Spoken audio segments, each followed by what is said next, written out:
Developing all across the metro area, car fires like this are now happening more frequently in the metro area.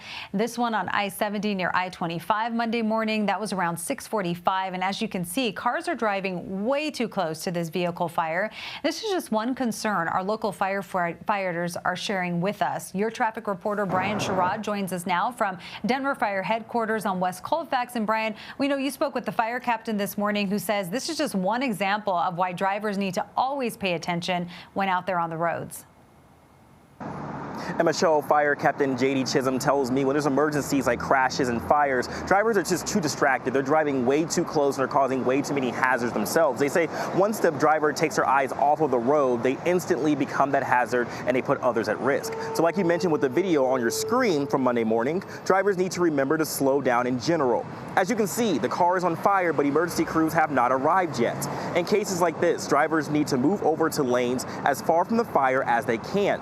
Captain Chism is reminding drivers when you do see emergency crews, including firefighters, law enforcement, and EMS services responding to scenes like this one, still stay focused on driving.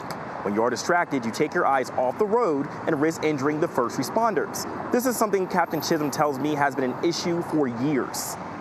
See those opportunities and they try to speed past. And so what we're seeing is, unfortunately, that's creating big hazards for our first responders. And we've seen over the last few years where fire apparatus, police, or paramedics have been struck by moving vehicles while we're trying to help other situations. Now, another reminder for drivers, if your car is one that's on fire, do not run back in to try to get your belongings. The fire captain also says that that's just exposing you to not only getting burned, but it's also causing you to expose yourself to that smoke and even that gases in the area. And one last thing, if you are driving your car, make sure that you are not trying to record video while you're driving. Again, taking your eyes off the road for a minute is making you another hazard in an already hazardous area. Live in Denver, I'm Brian Sherrod covering Colorado First. Brian, thank you. Happening today in court, the